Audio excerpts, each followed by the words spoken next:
The e-beam systems that we've been building up till now have been much more traditional in terms of their size and scope and capabilities, which we're excited. We've got 2 of those systems running at this show on other printing methods, on offset lines and flexo line. What we're introducing at the show is the world's most compact e-beam system, which really is a great fit for the inkjet printing market, and that's what we're excited to show here.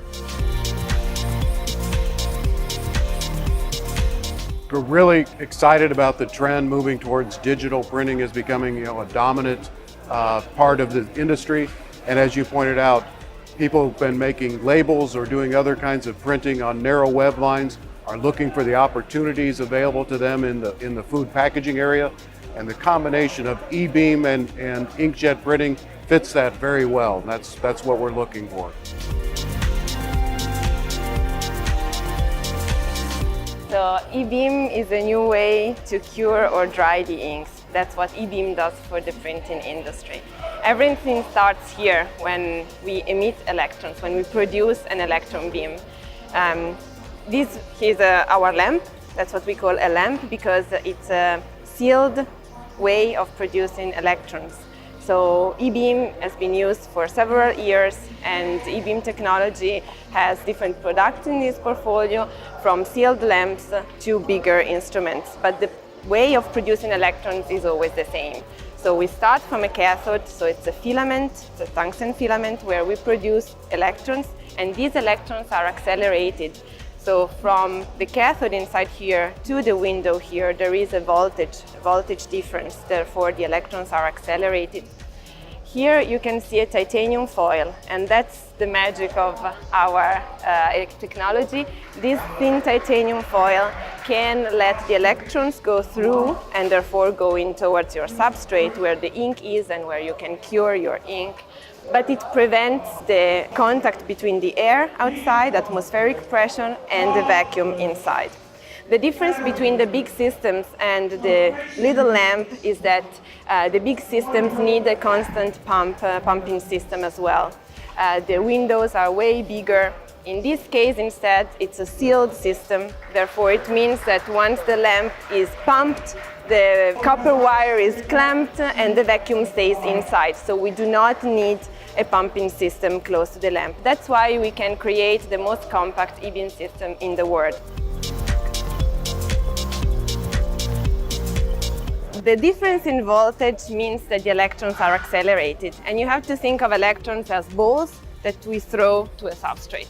So according to how much power or energy or strength we put into the ball can go deeper or stay at the surface. And that's the great advantage of electrons. We can tune the acceleration voltage, and therefore we can tune the penetration depth of the electrons into the substrate. The other thing is the effect of the electrons when they reach the substrate. In that case, the electrons have the strength to break and create bonds, what we call polymerization effect, and therefore the inks, which are gluishy, or in the case of inkjet, like water, they become completely dry. And that's also why we do not need photoinitiators, because the electrons have energy enough to make this reaction happen. This is the great advantage of using e-beam technology. We do not need photoinitiators because electrons have already the energy enough to create these bonds, to create this polymerization effect. And we can create printed packaging which are food safe. So this is exactly the same lamp that you saw there, just turned. And this is the titanium foil, the window where the electrons are coming through. Here is the lamp, the filament, the cathode where the electrons are emitted, accelerated, and the titanium foil prevents the vacuum to be in contact with atmospheric pressure.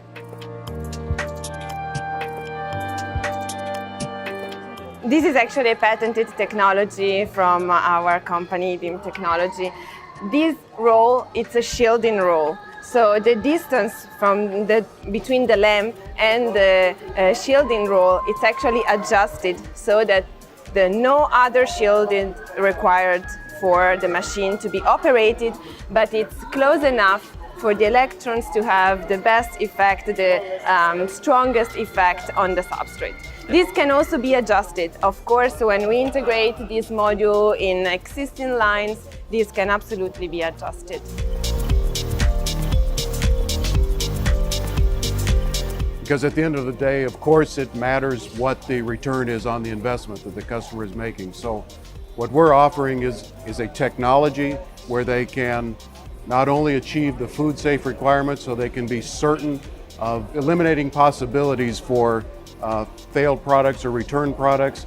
They have more security in their operations in that regard. Doing all that in a platform with low operating costs, very energy efficient process, and even lower operating costs, as the ink costs will be the same or less than competitive methods that are available. I'm referring more about competitive technologies, and predominantly UV is the one we're most similar with and most compared against. And so in that regard, both in terms of the electric power consumption, ebeam is much more efficient in that regard. And when it comes to the ink cost, because the photo initiator that's removed for an ebeam formulation is one of the more expensive components of a UV ink. So inherently we have an advantage there as well. We need energy curable inks. It's the same with UV. UV is another type of energy curable process, or inks for UV are energy curable, so we need the same process inside the inks, just without the photoinitiators, so it's actually even better.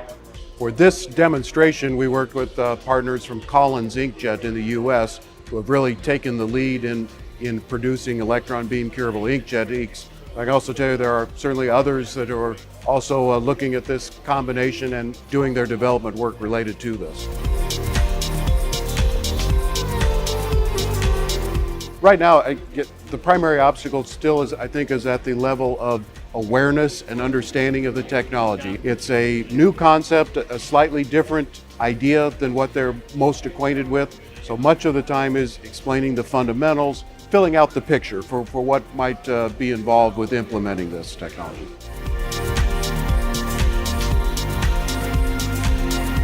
If you see how much attention we drove here in these past 2 days, you can really feel that people needed this solution. They were looking for this type of combination. They were looking for this type of compact system. They were looking for a solution we could actually be affordable and really user-friendly. And they really needed an alternative to the current technology, and that's what we are offering here.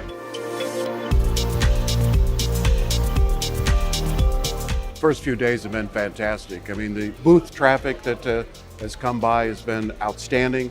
The specific interest in this combination has been very rewarding, and we've even had customers bring in materials for us to try printing on. We've done those trials on the fly here at the show with good results, so it's been quite exciting.